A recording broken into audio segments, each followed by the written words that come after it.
It's quite common for criminals to try and confuse investigators during interrogations, hoping to escape justice.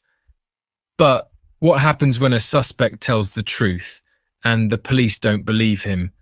Because for them, following their convictions, that approach would be to get a confession and not start an investigation. The consequences of a failed act can cause irreversible damage, as was the case of Ryan Waller, who during his interrogation was considered a murder suspect while unknowingly having a bullet lodged in his head. This case outraged the United States as, due to lack of proper medical care, Ryan suffered irreversible consequences such as loss of vision, cognitive failures and seizures for the rest of his life. So, get ready, because in today's case you will learn everything about the crime committed against Ryan Waller and his girlfriend Heather Kwan. Ryan Thomas Waller was born on February 12, 1988, in the state of Arizona, USA, and as a child he moved with his family to the capital city, Phoenix. There he met Heather Kwan, a neighbor 3 years older, who soon became a very close friend. As a teenager, he enjoyed playing acoustic guitar and was very adept at creating melodies and improvising verses. He also had a keen interest in topics related to technology. Heather was considered a loving, attentive girl and worked as a volunteer in various social activities aimed at helping needy children. At some point during their teenage years, Ryan and Heather started dating. In 2006, at 18, he finished high school and decided to move in with Heather, who was 21 and attending law school with dreams of becoming a public prosecutor. To share the costs, they invited a friend named Alicia to rent an extra room. In December of that same year, 2006, they had been living together for less than 2 months. On the afternoon of December 25th, the couple's families gathered at Ryan's family home to celebrate Christmas. The couple had arranged to meet his parents there in the late afternoon. However, as the hours passed, the two did not appear. Ryan and Heather's parents called their landlines several times, but no one answered.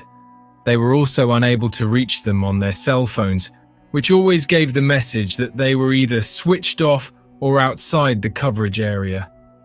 At around 8 p.m, Ryan's parents, deeply worried, decided to go to their son's house to check on him. They rang the bell, knocked on the door insistently, but there was no answer. Peering through the windows, they saw nothing in the darkened interior. His father, Don Waller, then decided to call the police. Since it was Christmas, it took the police around 4 hours to respond to the call. It was close to midnight when a police car finally arrived. 2 police officers knocked on the door for a few minutes, but were not answered. Shining their flashlights through the windows, they saw what appeared to be Heather lying on the sofa. Despite knocking on the window, she didn't respond. The officers then went to the back door, instructing Ryan's parents to wait in the front yard. When the police arrived at the back, they were surprised by Ryan, who was opening the door, with a huge bruise on his left eye and other injuries on his face. The agents asked why he was hurt, and a stunned Ryan stammered that he didn't know. The police asked for permission to enter, and he allowed them in. When they entered the property, they found Heather motionless and cold on the sofa in the house. They immediately called for reinforcements and an ambulance. The officers soon formulated a theory for the case.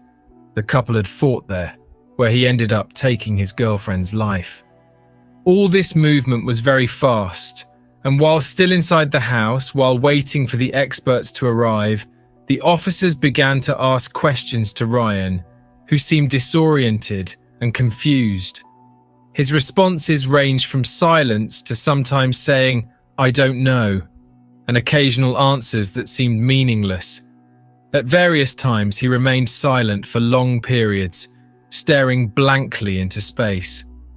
One officer stepped outside and began marking the area with crime scene tape. silently signaling to Ryan's parents that it was a crime scene. When they asked for information, the police offered little, trying to downplay the situation by saying the area was under investigation and that their son was merely injured. This did nothing to ease the parents' anguish, especially as more police vehicles and an ambulance arrived. Just before 4 a.m., Ryan left the house escorted by police officers. His parents saw him getting into the police car and rushed to speak to him, but were stopped saying that he was in custody and would be taken to give a statement. When they claimed that their son needed to go to a hospital because he was visibly injured, they were told that he was fine and that it was nothing more than a black eye. Despite the ambulance on the scene, Ryan received no medical care or evaluation. The police, convinced he was the main suspect, had decided he didn't need medical attention.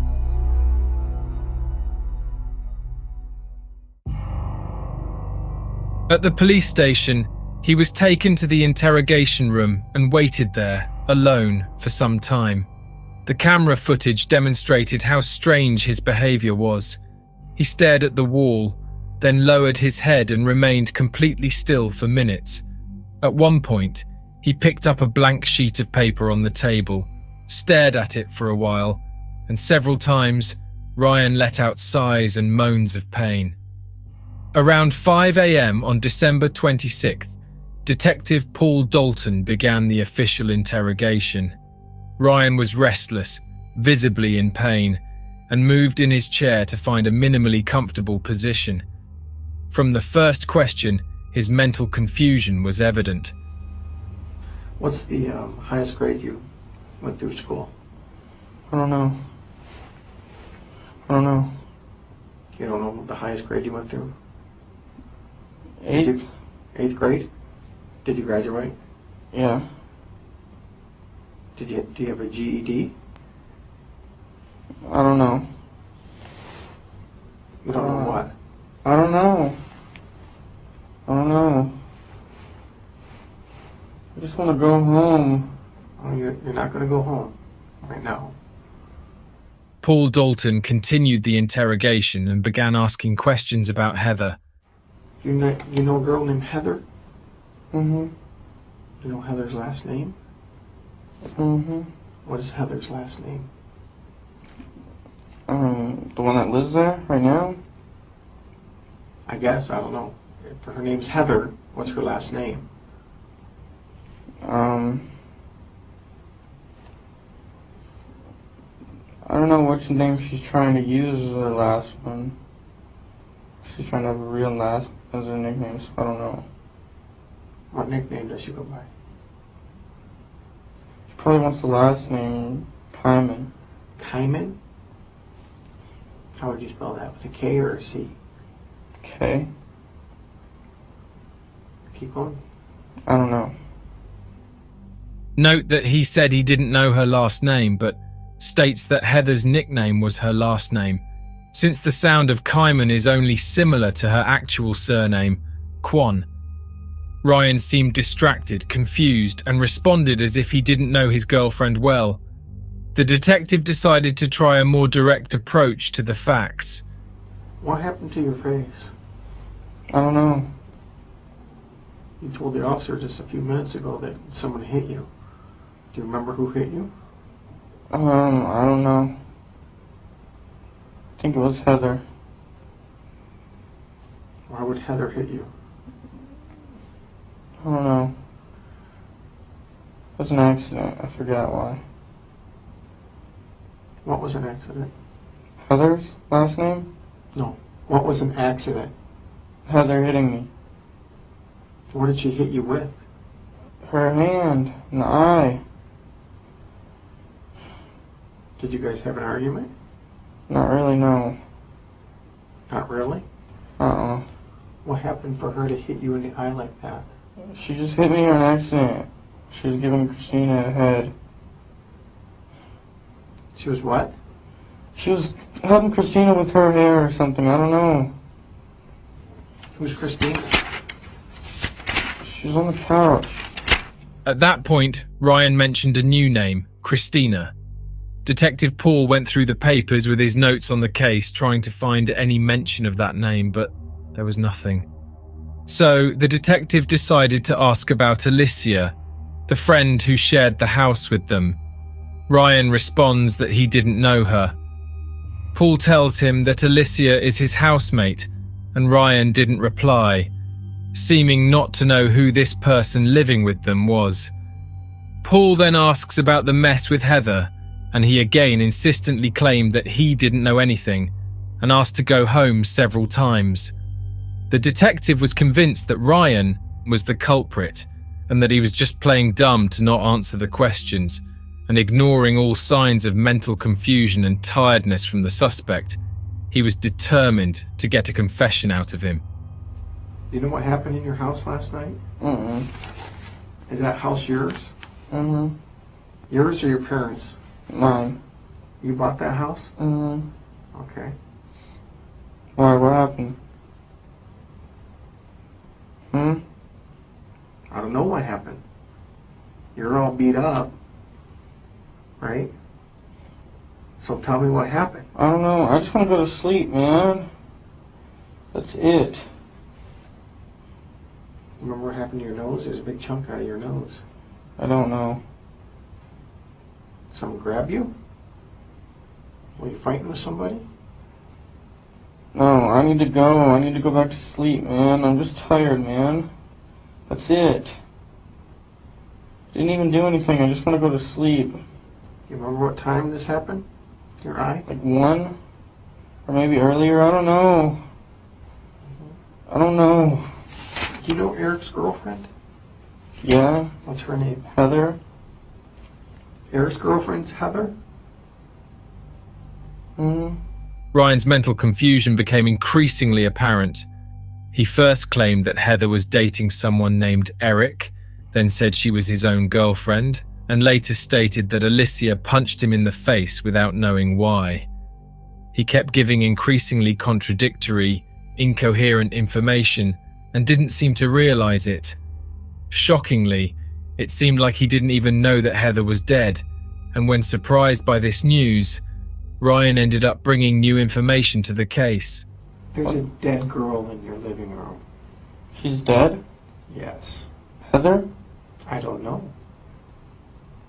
I want to know what happened in your house last night.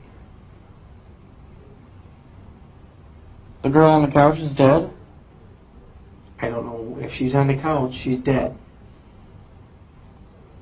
Well, these people came over, Richie and his dad, with shoot and arrow, bow and darts. You know what I'm talking about? Yeah. They hit me and her with those. That's it. And Heather wasn't there. And Eric wasn't there. It was just me and Heather was there. You and Heather were there. And then what happened? And that's it. Richie and his dad tried to break in through the back. Richie and Dad? His dad? Mm-hmm. Who's Richie? I don't know. Well, you obviously know him. You know his name by He Richie. used to live there. Was he a roommate of yours? He used to be. And they hit you and they hit you? Yeah. Now it's Richie that hit you, not Heather? No, Richie and his dad. Richie and his dad. They hit you. Yes. Why? Because they're trying to get their stuff. I don't know why. And they had some kind of bow and arrows? Mm-hmm. They each had 2 revolvers and they didn't let off any shells. Okay, you just said they had bow and arrows. Now they have revolvers? That's what I meant. They had revolvers. They have revolvers. Yes. And then what happened? And then they shot us with those. They shot both of you?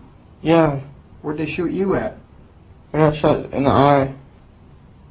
You got shot in the eye I think so. with a revolver. I think. I don't know, man. I don't know. Fuck. Then what happened? I don't know.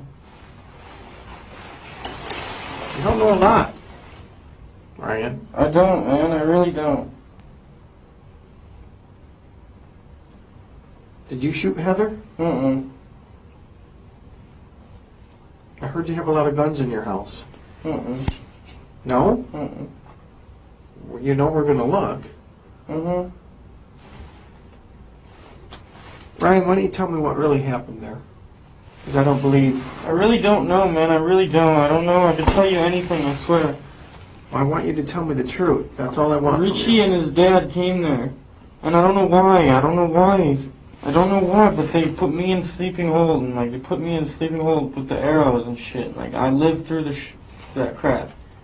Okay, they put you in a sleeping hold? Yeah. What is that?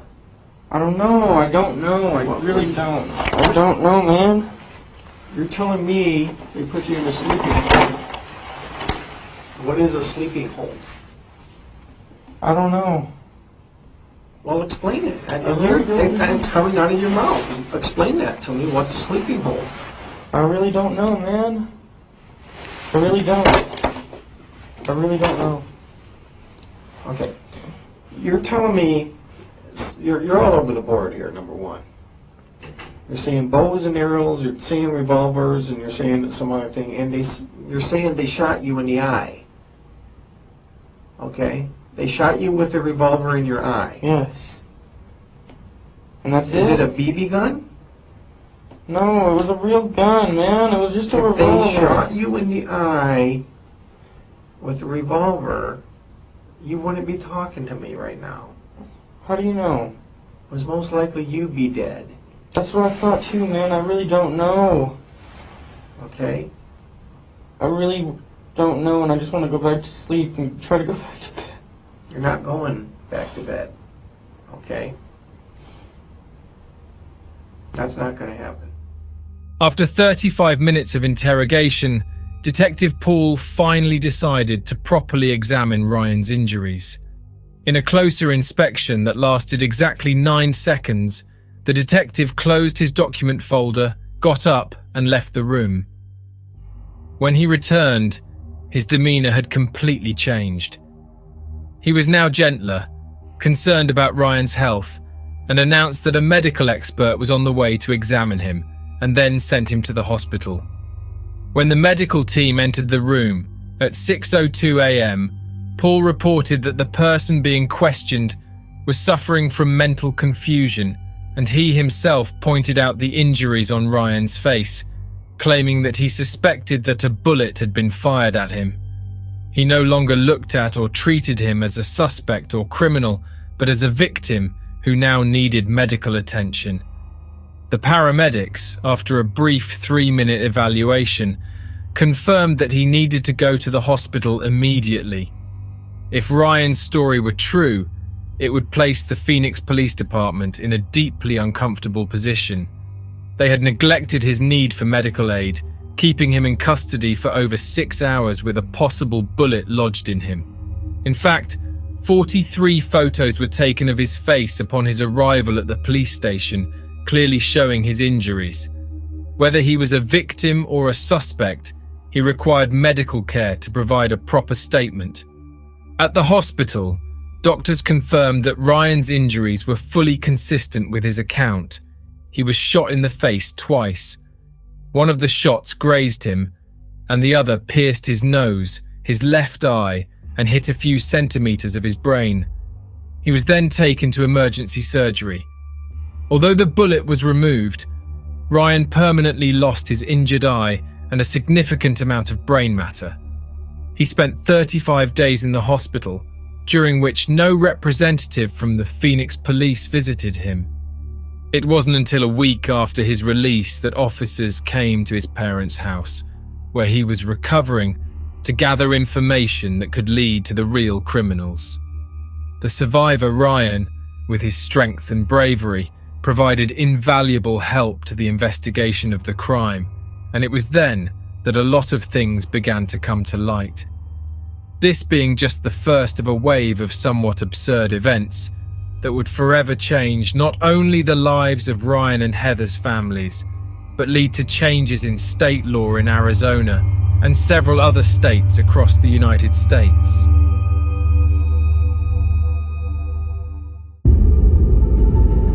Ryan, now calmer and more focused, relived the day of the crime to help the police catch those responsible for his girlfriend's death. According to police reports, and this is crucial to understand, Ryan recounted that on the night of the 23rd, 2 days before, he and Heather were eating pizza when someone rang the doorbell. When he opened the door, two men, Richie and Larry Carver, father and son, forced their way in, pointing a revolver at him. He tried to stop them, attempting to close the door, but was shot in the face. The impact caused him to lose his balance, allowing the intruders to enter. They fired another shot, hitting him again in the face. He fell and remembered nothing until he opened the door for the police on the night of the 25th. This 2-day space in this timeline ended up generating a huge problem later, because the main question was, how did Ryan stay at home for 48 hours without calling for help? Was he confused or lying about the facts? The police then needed to find out who Richie and Larry Carver were. So, regarding this fact about the time window, I ask you to keep this information, because I will come back with it so we can thoroughly unravel some hypotheses about this situation. Richie Carver, 24, was the previous resident of the house Ryan and Heather had been living in for about 2 months. He had an extensive criminal record. He began to commit crimes as a teenager, having been booked at the age of 16 for robbery and several attacks, including his own father Larry, who was one of his victims of physical violence. At 19, Richie was arrested for stealing a wallet and stabbing someone. He served 4 years in prison and was released on parole. A psychiatric report described him as extremely cold and violent, with a weak moral structure, incapable of feeling remorse, and capable of harming others as easily as drinking a glass of water. He had been free for just over a year before committing crimes against Heather and Ryan. Larry Carver, his father, was also a criminal. Larry had already been arrested 6 times for domestic violence, robbery and assault. Police located and arrested Richie 2 days after Ryan's new statement, about 40 days after Heather's murder. Larry Carver remained free due to a lack of material evidence linking him to the crime, but something very unexpected happened. A week after Richie's arrest, his mother Cherry Carver went to the police station to report that her husband Larry had confessed to her that he was with his son at the time of the shooting of Ryan and Heather. In other words, Cherry confirmed the story that Ryan had told since the first statement at the police station. Based on that testimony, the police were finally able to arrest Larry Carver as well. But what could have motivated such a barbaric crime? The different sources researched present varying versions of the motive, and also of other facts related to the case. The most plausible hypothesis seems to be that defended by Ryan's father, Don Waller, who publicly denied much of the information circulated about the case. For example, some reports refer to Richie as a former roommate of Ryan's, but the two actually never lived together. They would have met each other because, as a former resident of the house, he would occasionally stop by to pick up his mail. In fact, Richie would have been in that house the day Ryan and Heather moved there, and therefore was able to see some of the items they owned, which perhaps caught his attention, such as computers, guitars, among others. In fact, a computer and the couple's personal belongings were missing. The state of Arizona has opened criminal proceedings against Richie and Larry Carver. The prosecution's first strategy was to accuse father and son together. However, his wife, Cherry, adhered to the law of marital privilege, where a spouse cannot be forced to provide evidence against their partner, guaranteeing the confidentiality of information exchanged between them, and chose not to testify in court. This led to a change in strategy. The prosecution focused solely on Richie Carver, as the case against Larry relied heavily on Ryan's testimony and potential confirmation from Cherry. Consequently, Larry Carver was released, while his son remained in custody. In June 2008, more than a year after his arrest, Richie, who had always pleaded not guilty, was found guilty on charges of intentional homicide of Heather, attempted homicide of Ryan, robbery, aggravated assault and misconduct involving weapons. He was sentenced to life in prison without parole. Dissatisfied with Larry's release, in 2009, Heather's family began a real legal battle to try to change the marital privilege law. They argued that Cherry had voluntarily given a statement incriminating against her husband, so she should not be allowed to invoke marital privilege. The family's arduous battle, which lasted a total of almost 3 years, paid off. The spousal privilege law was modified in the state of Arizona and other American states, and since then, spouses who voluntarily provide incriminating information against their partners lose the right to invoke marital privilege and can be called as a witness in a possible criminal case. The new law was named Heather Law. The case against Larry Carver was reopened in November 2011, and in January 2013, he received the same sentence as his son: life in prison without the possibility of parole. You may be asking yourselves now, but what about Ryan? What happened to him? After being discharged from the hospital, Ryan returned to live with his parents. His injuries led to severe limitations, including total loss of vision in his left eye. His father, Don Waller, reported numerous cognitive issues, such as disjointed speech, memory problems, and repetitive information. The most serious consequence, however, was the frequent and severe seizures that plagued him, leading to various incidents, accidents, and multiple hospital admissions. A few years after Richie and Larry's arrests, Ryan's family decided to file a new lawsuit against the Phoenix police of negligence and civil rights violations, alleging that they were responsible for denying Ryan medical help, and that this had worsened the consequences in his life. Unfortunately, during this new investigative process, Ryan had his worst seizure on January 20th, 2016, which led to his death at just 27 years old.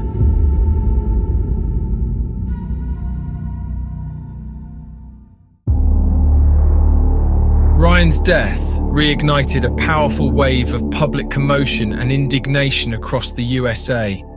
The case became a hot topic in several newspapers, sparking intense scrutiny of the timeline of events. Officially, the records state that the shots at Heather and Ryan were fired on the night of December 23rd. As we know, the police found them around midnight on the 26th, approximately 48 hours after the crime. This implies that Ryan was injured inside the house for 48 hours. But what happened during that long interval? The official explanation, provided by experts representing the Phoenix police, suggested that his brain injury likely caused him to repeatedly lose and regain consciousness, waking up and passing out with little awareness of his surroundings. But for Ryan's father, Don Waller, that's not exactly how things went. On the This Is Monsters YouTube channel, Don gave an interview in September 2021, where he tried to clarify much of the information that, according to him, was erroneously disclosed in the media. Don also reveals his theory about how Phoenix police arranged to tamper with evidence in an attempt to clear themselves of any suspicion of misconduct toward Ryan. According to him, about a month before the crime occurred, Ryan had caught Richie in the backyard late at night and asked him what he was doing there. Richie made a lame excuse, saying he was looking for his pet iguana, which had reportedly stayed behind after the move. Ryan and Heather thought it was very strange, but they let it go. Don Waller believes that this would be an indication that Ritchie was already planning a robbery, and as a former resident, it would be easy to explain any forensic evidence, such as fingerprints at the scene, for example. Don theorizes that Ritchie enlisted his father, Larry, to break in and rob the house on Christmas Day, thinking it would likely be empty. Upon arriving, they were surprised by the couple's presence and decided to eliminate the witnesses. Don is convinced that the crime took place sometime between 5 p.m. and 8 p.m. on December 25, 2006, and not on the night of the 23rd, as stated in the official records of the case. He focuses on three important situations to base this theory. First, according to him, the Phoenix police knew from the beginning that the crime had happened on the 25th. Detective Paul Dalton, during the interrogation on the morning of the 26th, several times referred to the event as last night. The second key point involves Heather's initial autopsy report. The medical examiner testified that she died from a gunshot wound to the head between 5 o'clock and 8 p.m. on the 25th. This was reflected in her obituary and on her tombstone, which list her date of death as December 25, 2006. However, the Phoenix police managed to secure a new autopsy report. After 2 months of internal investigation, a second coroner corroborated the police's claim that Heather died on the night of December 23, 2006. This became the official date. Thirdly, another indication that the crime occurred more recently than the police suggested is the set of 43 photos of Ryan's injuries. Don hired a private surgeon to analyze these images. The specialist confirmed that the injuries could not have occurred 2 days earlier. Highlighted points included the skin color, moisture, presence of fresh blood, and lack of healing signs from the bullet wound through his nose. These observations indicated the injuries were recent, likely sustained just a few hours before the photos were taken. Also, according to Don, the Phoenix police decided to define December 23rd as the date of the crime, in an attempt to extend the time between Ryan receiving the shots and receiving medical help. Because if the crime actually happened on the afternoon of the 25th, then practically all the consequences acquired would be exclusively the fault of the police. On the other hand, if the crime had occurred on the 23rd, then the police would only have been called and arrived at the scene practically 48 hours later, and therefore the damage to the victim's health could not be attributed to the corporation. Still, in an attempt to increase the evidence of the lawsuit that the family was filing against the police, Don hired another expert with his own resources to testify to what, even to laymen like many of us, seems obvious that every minute a brain spends bleeding internally, the consequences of these injuries worsen. Detective Paul Dalton and the Phoenix Police Department have refused to accept any responsibility or fault for their conduct toward Ryan. They got a neurologist to testify that the 6-hour delay in helping him probably would not have impacted the severity of his after effects. That is, even if he had received immediate medical attention, the after effects would still have been the same. In the end, the judge in Arizona accepted the expert opinion presented by the police department, disregarding the reports from the surgeon and neurologist hired by Don Waller. Consequently, the Waller family's case against the Phoenix police was rejected. But in September 2021, the US Department of Justice opened a process to investigate the Phoenix police, where an alleged pattern of inappropriate conduct towards suspects and victims is being investigated, which includes violation of civil rights, unconventional investigation, disproportionate use of force, etc. The process remains ongoing. Watching the full video of Ryan's interrogation is deeply distressing. His seriously injured face and extreme mental confusion are painfully evident. Experts assert that his posture and contradictory statements, interpreted by Detective Paul Dalton as signs of guilt and unwillingness to cooperate, were actually symptoms of aphasia, a language disorder resulting from brain damage that affects an individual's ability to communicate accurately. Ryan had his presumption of innocence denied from the first moment. Even if he had been guilty of the crime, he would still have the constitutional right to immediate medical help. From being found by the police to finally receiving care, 6 hours passed, when he was subjected to a torturous police approach that aimed not to clarify the facts, but rather to confirm the theory they created.